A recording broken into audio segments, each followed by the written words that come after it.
ఆంధ్రప్రదేశ్ని ఇప్పుడు కదిపి కుదిపేస్తున్న అంశం ఏదైనా ఉందంటే కనుక అది ఏపీ లిక్కర్ స్కామ్. అసలు ఆ స్కామ్ జరిగిందో లేదో తెలియదు, అదో అభూత కల్పన. అసలు స్కామే లేని దానికి, అసలు ఏమి జరగని దానికి ఏదో కావాలని కల్పించి క్రియేట్ చేస్తున్నారు అని అయితే జగన్మోహన్ రెడ్డి గారు వాళ్ళ నాయకులు మాట్లాడుతున్నారు. నిన్న ఏం జరిగిందంటే, నిన్న జరిగిన విషయం సోదాలు అయితే చేసింది సిట్. అసలు ఏమీ లేని దానికి సోదాలేంటి అని వైసీపీ వాళ్ళు అంటున్నారు. సోదాలు ఏంటంటే రాజకేశ్వర రెడ్డి ఆఫీసులో, అలాగే చాణిక్యకు చెందినటువంటి టీ గ్రిల్ రెస్టారెంట్లో, అలాగే భారతీ సిమెంట్ చార్టెడ్ అకౌంటెంట్ ఎవరైతే గోవిందప్ప ఉన్నారో ఆయన కార్యాలయంలో, అలాగే 30 మంది టీంతో సోదాలు నిర్వహించారు. గోవిందప్ప అనే ఆయన భారతీ సిమెంట్లో చార్టెడ్ అకౌంటెంట్, మీకు అందరూ తెలిసిన విషయమే. దీని మీద వివరణ ఇవ్వబోతున్నాం మన ఖచ్చితంగా. ఏంటంటే ఏపీ లిక్కర్ స్కామ్ గురించి నెక్స్ట్ స్టెప్ ఏం తీసుకోబోతున్నది ప్రభుత్వం, ఈ కూటమి ప్రభుత్వం ఏపీ లిక్కర్ స్కామ్ మీద నెక్స్ట్ స్టెప్ ఏం తీసుకోబోతుంది అనేది చెప్పబోతున్నాం. ఫస్ట్ అయితే లైక్ చేయండి, ఎందుకంటే నిజాలు రాష్ట్ర ప్రజలకు తెలియాలి. అలా తెలియాలంటే మీరు ఫస్ట్ లైక్ చేయాలి. లైక్ చేయడం మీ బాధ్యత అని అంటాను నేను, ఎందుకంటే నా బాధ్యతగా నేను నిజమేంటో చెప్తాను. కానీ నాకు మోటివేషన్ ఉంటుంది, ఎక్కువ మందికి ఇన్ఫర్మేషన్ షేర్ అవుతుంది. కాబట్టి ఫస్ట్ లైక్ చేయండి. లైక్ చేశారు కదా, మీ అమూల్యమైన అభిప్రాయాన్ని, దీని గురించి మీకు తెలిసిన విషయాన్ని, ఏపీ లిక్కర్ స్కామ్ గురించి మీ అమూల్యమైన అభిప్రాయాన్ని కామెంట్ రూపంలో తెలియజేయండి. నాతో పాటు చాలా మంది చదువుతారు. అంతేకాదు కొత్తగా మన ఛానల్ చూస్తే పక్కాగా సబ్స్క్రైబ్ చేయండి. ఓకే, లైక్ చేశారు కదా. ఏపీ లిక్కర్ స్కామ్ ఇది రాష్ట్రాన్ని కుదిపేస్తుందనే చెప్పాలా. ఒకటి కాదు, రెండు కాదు, ఏంటి చాలా మంది అరెస్టులు అయితే జరిగాయి. రాజకేశ్వర రెడ్డి, ధనుంజయ రెడ్డి, కృష్ణమోహన్ రెడ్డి, చెవిరెడ్డి భాస్కర్ రెడ్డి, మిథున్ రెడ్డి, ఇలాగ 13 మందిని అరెస్ట్ చేశారు. 14వ మనిషి ఎవరు? ఇప్పుడు ఎక్కువగా మాట్లాడుతున్న పేరేంటంటే బిగ్ బాస్. ఎవరి బిగ్ బాస్? ఈ బిగ్ బాస్ అంశం తెర మీదకి వచ్చింది. ఈ బిగ్ బాస్ అరెస్ట్ తోటే ఈ అరెస్టుల పరంపర ఆగుతాది అని అన్నారు. నిజంగా అసలు ఎవరా బిగ్ బాస్? లేదు, ఇంకో పేరు పెట్టారు, పెద్ద తిమింగలం. ఆ తిమింగలం చిక్కితే కనుక మాక్సిమం క్లైమాక్స్ వచ్చేసినట్టే సీన్ అంటారు. అసలు ఎవరా తిమింగలం, ఏంటి అసలు ఈ కథ? తర్వాత జగన్ పరువుని ఢిల్లీ వీధుల్లో తీసేస్తాం, జగన్ పరువు తీసేస్తాం ఢిల్లీ వీధుల్లో అని అన్నారు. ఎలా తీసేస్తారు? జగన్ పరువు ఢిల్లీ వీధుల్లో ఎలా తీస్తారు అని అంటే కనుక జగన్ గారిని ఆంధ్రప్రదేశ్లో మనం ఏం టచ్ చేయలేం. ఎందుకంటే అసలు ఆంధ్రప్రదేశ్లో కాదు, జగన్ గారి గురించి ఒక మాట చెప్పాలి నేను. ఎలా అంటేనంట, ఇప్పుడు ఏరుకి నేల మీద ఉంటే బలం, అలాగే మొసలికి నీటిలో ఉంటే బలం. కానీ జగన్మోహన్ రెడ్డి గారు ఆంధ్రప్రదేశ్లో ఉన్నా, ఢిల్లీలో ఉన్నా, బెంగళూరులో ఉన్నా, ఎక్కడున్నా తన బలం తనదే, దాంట్లో ఎలాంటి డౌట్ లేదు. కాకపోతే కూటమి ప్రభుత్వం భావించేది ఏంటంటే ఢిల్లీ వీధుల్లో జగన్ పరువు తీసేస్తే మ్యాక్సిమం అయిపోయినట్టే. ఎందుకంటే ఢిల్లీ స్థాయిలో జగన్కి బాగా ఎక్కువ పరిచయాలు ఉన్నాయి. అంతేకాదు జగన్ అంటే దాని గురించి ఇంకా చెప్పుకోని అవసరం లేదు ఢిల్లీ స్థాయిలో అయితే కనుక. కాబట్టి అక్కడ పరువు తీసేస్తే, జగన్ ఉండే పరువు అక్కడ తీసేస్తే మ్యాక్సిమం చాలా మట్టికి పొడుగోబెట్టేసినట్టే అనేది కనుక చాలా ఒక కృతనిశ్చయంతో, ఒక కుట్ర కోణంతో వెళ్తుంది కూటమి ప్రభుత్వం అని వైసీపీ నాయకులు అనుమానిస్తున్నారు. ఏం చేయబోతుంది అని అంటే కనుక ఢిల్లీ పార్లమెంట్లో నిజంగా వైసీపీ పరువు తీసేస్తుందా అని అంటే కనుక ఏమో చెప్పను. అలాంటి సంఘటనలు జరగబోతున్నాయి, అలాంటి సంకేతాలు వెలువడుతున్నాయి. ఎందుకంటే కనుక ఆల్ పార్టీ మీటింగ్లో కూడా లెక్కర్ వ్యవహారాన్ని లావు శ్రీకృష్ణదేవరాయలు ప్రస్తావించడం జరిగింది. ఇప్పుడు ఏపీ లిక్కర్ స్కామ్ మీద జగన్ మీదకి విడిచిపెట్టిన బాణం, వదిలిన బాణం ఎవరైనా ఉన్నారంటే కనుక అది లావు శ్రీకృష్ణదేవరాయలు. ఎందుకంటే తన దగ్గర ఉన్నటువంటి వాడే, తనతో పాటు తిరిగినటువంటి వాడే ఏంటి అక్కడికి వెళ్ళాడు. కాకపోతే అంతే తేడా. ఇదే పార్టీ, వైసీపీ పార్టీ నుంచి అక్కడికి వెళ్ళాడు. అక్కడికి వెళ్ళిన తర్వాత మారాడు మనిషి. మరి జగన్ గారి మీద ఎందుకంత ద్వేషమో నాకు అర్థం కాల. జగన్ గారి మీద ఎందుకంత కక్ష కట్టాడో తెలియదు. కానీ మొత్తానికి ప్రతిదానికి ఆయన అయితే కనుక సంధిస్తున్నారు ఒక బాణం లాగా. నన్ను అడిగితే అది ఒక బ్రహ్మాస్త్రం లాగా ఉపయోగిస్తున్నారు ఆయన్ని. కాబట్టి చూద్దాం. అదే ఆల్ పార్టీ మీటింగ్లో కూడా ఏపీ లిక్కర్ విషయం అయితే కనుక లావు శ్రీకృష్ణదేవరాయలు ప్రస్తావించారు. ఏంటి ఖచ్చితంగా ఇది మామూలు విషయం కాదని చెప్పేసి. అంతేకాదు లోక్సభలో టీడీపీ ఫ్లోర్ లీడర్ లావు శ్రీకృష్ణదేవరాయలు దేశంలోనే అతిపెద్ద కుంభకోణం ఇది, 3,000 కోట్ల రూపాయల స్కామ్, ఈడీ కూడా ఇన్వాల్వ్ అయి ఉంది అని లావు శ్రీకృష్ణదేవరాయలు చెప్పుకొచ్చారు. కాబట్టి ఈ ప్రకారంగా చూస్తే కనుక పార్లమెంట్లో చర్చకు కేంద్రం అనుమతిస్తుంది అసలు అంటే పార్లమెంట్లో జగన్ పరువు తీసేయాలి. ఇది విషయం. అసలు పార్లమెంటు సాక్షిగా జగన్ పరువు, వైసీపీ పరువు ఏంటి తీసేయాలి, మంట కలిపేయాలి. ఏంటంటే కనుక జగన్మోహన్ రెడ్డి తన హయాంలో చేసినటువంటి భారీ కుంభకోణం ఇది. 3,500 కోట్లు 3,000 చెప్తున్నారు కదా, ఇలాంటి కుంభకోణం ఇంకెప్పుడు జరగలేదు ఆంధ్రప్రదేశ్లో అని పార్లమెంటు సాక్షిగా పార్లమెంట్లో తనకున్న పరువు ఏదైతే ఉందో జగన్మోహన్ రెడ్డికి, ఆ పరువు కాస్త తీసేస్తే వ్యక్తిత్వ హననం కన్నా పెద్దదే ఇది అని భావిస్తున్నారు. కాబట్టి పార్లమెంట్లో దీని విషయం అయితే కనుక చర్చకు లేవనెత్తాం అని మాట్లాడతారు. అసలు కేంద్రం అనుమతిస్తుందో లేదో తెలియదు ఇంతగా విషయం. ఒకవేళ అనుమతిస్తే కనుక అక్కడ మాట్లాడడానికి సిద్ధమవుతున్నారు. మరి రీకౌంటర్గా జగన్మోహన్ రెడ్డి ఏం చేస్తాడు, తేలితే తేలిని ఏతావాత ఏది జరిగితే అదే జరిగింది చెప్పి అదే పార్లమెంట్లో డిస్కస్ చేయడానికి సిద్ధంగా కూర్చున్నాడు జగన్మోహన్ రెడ్డి అని వైసీపీ నాయకులు తీసుకొస్తున్న మరో వాదనని. కాబట్టి ఏం జరుగుతుందనే కొంచెం అచ్చుకత ఉంటుంది ఖచ్చితంగా ఉచితగా.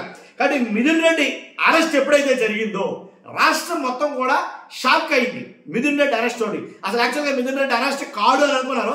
ఎలా అయితేనండి మొత్తం మిథున్ రెడ్డి అరెస్ట్ అయ్యాడు. మిథున్ రెడ్డి అరెస్ట్ తర్వాత నెక్స్ట్ జగన్మోహన్ రెడ్డి అని అనుకుంటున్నారు చాలా మంది. కానీ ఎక్కడ ట్విస్ట్ ఉందంటాను నేను. ఎందుకంటే మిథున్ రెడ్డి అరెస్టు, జగన్మోహన్ రెడ్డి గారి అరెస్టు, ఈ మధ్యలో ఇంకో 2 అరెస్టులు అయితే జరగబోతున్నాయి అని కొంతవరకు వచ్చిన సమాచారం ఇది. ఎలా అంటే విశ్వసనీయ వర్గాల సమాచారం అనాలేమో.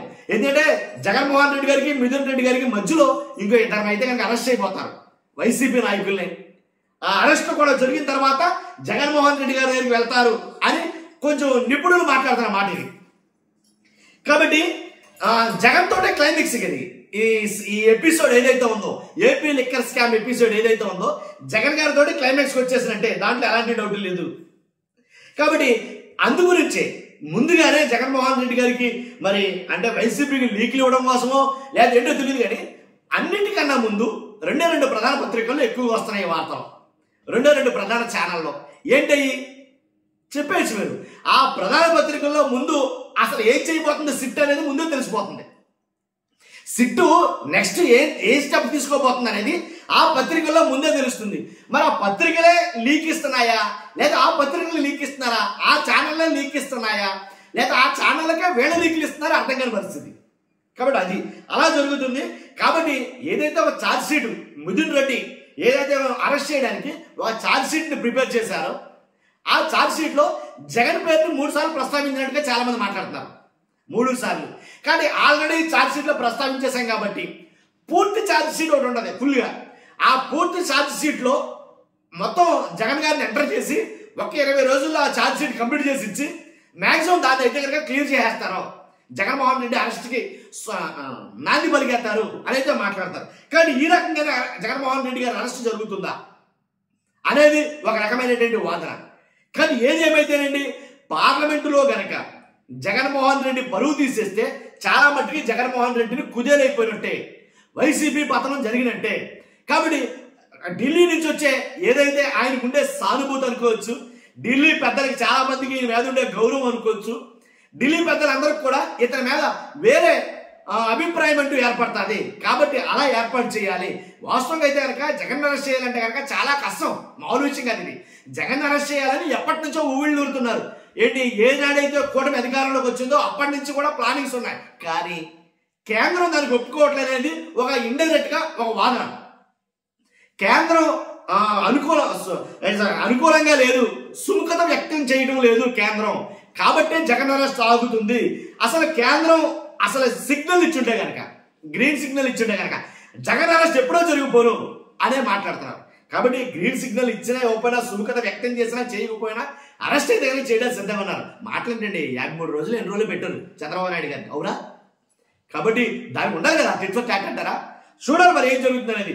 ఏపీ లిక్కర్ స్కామ్ లో అసలు వాస్తవం వైసీపీలో మాట్లాడుతున్న మాట ఏంటంటే, అసలు స్కామ్ జరగడానికి ఫస్ట్ ఎలా అంటే, మేము ఏదైతే అంతకుముందు చంద్రబాబు నాయుడు గారు ఏంటి ఎంత సరుకు అయితే దిగుమతి చేసుకునేవారో లెక్కరం, దాన్ని తగ్గించేశాం మేము. లెక్కర్ దిగుమతులు గణనీయంగా పడిపోయాయి ఆంధ్రప్రదేశ్లో మా పరిపాలనలో. లెక్కర్ దిగుమతులు పడిపోతే లంచం ఇస్తారా, లెక్కర్ దిగుమతులు పెరిగితే లంచం ఇస్తారా? అర్థమైందిగా సింపుల్గా. కాబట్టి ఇప్పుడు ఏవైతే డిస్టిలరీలు ఉన్నాయో ఆ డిస్టిలరీ అన్నీ కూడా చంద్రబాబు నాయుడు గారి హయాంలో డిస్టిలరీలే. అసలు జగన్మోహన్ రెడ్డి వచ్చిన తర్వాత ఒక్క డిస్టిలరీ కూడా ఏర్పాటు చేయలేదు. కానీ చంద్రబాబు నాయుడు గారు తీసుకొచ్చినవే అవి. వాటినే మేము అంటే చంద్రబాబు నాయుడు గారి హయాంలో ఏవో 4 సెలెక్ట్ చేసుకుని ఆ 4కే ఆర్డర్లు ఇచ్చేవారు. కానీ మేము అలా కాదు, ఉన్న డిస్టిలరీలు అన్నింటికి కూడా ఆర్డర్లు ఇచ్చి ఆ 10% 15% మ్యాక్సిమం అన్నింటికి కూడా ఇచ్చి అన్నింటి నుంచి తీసుకునేవాడు మేము. కాబట్టి ఏవో 4 డిస్టిలరీకి ఆర్డర్ ఇస్తే లంచాలు ఇస్తారా? లేకపోతే 4 డిస్టిలరీలు కాకుండా మొత్తం అన్ని డిస్టిలరీలకి ఇస్తే లంచాలు వస్తాయా? ఇలా చాలా లాజిక్ అయిన క్వశ్చన్లు అయితే కనుక చాలా అడుగుతున్నారు. అరే నిజమే కదా, ఏదో 2-3 సెలెక్ట్ చేసుకుని ఇస్తే మనకి ఎక్కువ డబ్బు వస్తుంది, కమిషన్ కూడా ఇస్తారు కదా అని ఆలోచించాలి. లేదు మనం 100 కేసులు దింపుకునేటప్పుడు కనీసం ఒక 500 కేసులు దింపుకుంటే ఎక్కువ లాభం వస్తారు కదా అని ఆలోచిస్తారు. కానీ లాజిక్ ఉన్న ప్రశ్నలు అయితే కనుక వైసీపీ దగ్గర ఉన్నాయి. కాబట్టి ఇవన్నీ అభూత కల్పనలే, కావాలని కట్టుకథలుగా క్రియేట్ చేస్తున్నారు. ఎవరైతే Bharatiya cement CA chartered account Govindappa ఉన్నారో ఆయన్ని అరెస్ట్ చేయాలని అనుకున్న తర్వాత ఏంటి ఇప్పుడు ప్రస్తుతం అయితే కనుక ఆయన బెయిల్కి సుగమంగా ఆయన బెయిల్కి క్లియరెన్స్ వచ్చేసింది. కానీ క్లియరెన్స్ వచ్చింది కాబట్టి ఆయన ఇంట్లో ఆయన ఆఫీసులో మళ్ళీ సోదాలు నిర్వహించారు. ఏదో కావాలని మసిబూసి మారడిగా చేయాలని ఈ సోదాలు. కాబట్టి భారతీయ సిమెంట్స్ అలాగే జగన్మోహన్ రెడ్డి గారి భార్యని శ్రీమతిని ఆవిడ తెర మీద తీసుకురావడం జరిగింది. కానీ ఆయన కన్నా ముందు ఆవిడని అరెస్ట్ చేస్తారు. ఎందుకంటే ఏపీ లిక్కర్ స్కామ్ ఏదైతే ఉందో మొత్తం దానికి ఆది అంతం అంటే అక్కడ స్టార్ట్ అయిందే పునాదులు కోకటి వేళ్లతో సహా అక్కడే ఉన్నాయి. ఎక్కడ భారతీయ సిమెంట్ ఆఫీసులో నుంచే ఇవన్నీ జరిగాయి. కాబట్టి ఆవిడ కనుసరణలోనే జరిగాయి. కాబట్టి ఫస్ట్ అరెస్ట్ తన అటు సైడ్ నుంచి జరిగితే కనుక అక్కడ అయిన తర్వాత జగన్మోహన్ రెడ్డి అరెస్ట్ అయితే కనుక జరుగుతుంది. ఎందుకంటే జగన్మోహన్ రెడ్డి లేకపోతే కనుక భారతీ రెడ్డి గారు బయటకు వచ్చి పాలిటిక్స్ లో ఏమన్నా అడుగు పెట్టే అవకాశం ఉంటుందేమో, అప్పుడు ఇంకా సింపతి ఎక్కువ అవుతుందేమో. కానీ ముందే అరెస్ట్ అక్కడ జరిగితే కనుక ఇంకా గొడవ ఉండదు కదా అని రకరకాల లెక్కలు అయితే ఉన్నాయండి. ఒకటి కాదు 2 కాదు. కానీ ఏపీ లిక్కర్ స్కామ్ ఎటు తిరిగి ఎటు వస్తుందో తెలీదు. వీళ్ళంతా ఏం చెప్తారంటే అది జుజుబి అన్నట్టుగా సింపుల్ ఒక మాటలు తీసేస్తారు వైసీపీ వాళ్ళు. చూద్దాం ఏం జరుగుతుందో ఏం జరగబోతుంది అనేది. ఫస్ట్ మీ అభిప్రాయం నాకు కావాలి, మీ అభిప్రాయం తెలియజేయండి. ఫస్ట్ అయితే లైక్ చేయండి, ఎక్కువ మందికి ఇన్ఫర్మేషన్ చేరేవాళ్ళు కదా చూస్తాం. మీకు అందరూ కూడా థ్యాంక్ యూ. కొత్తగా మన ఛానల్ ఇస్తే సబ్స్క్రైబ్ చేయండి. Thank you very much.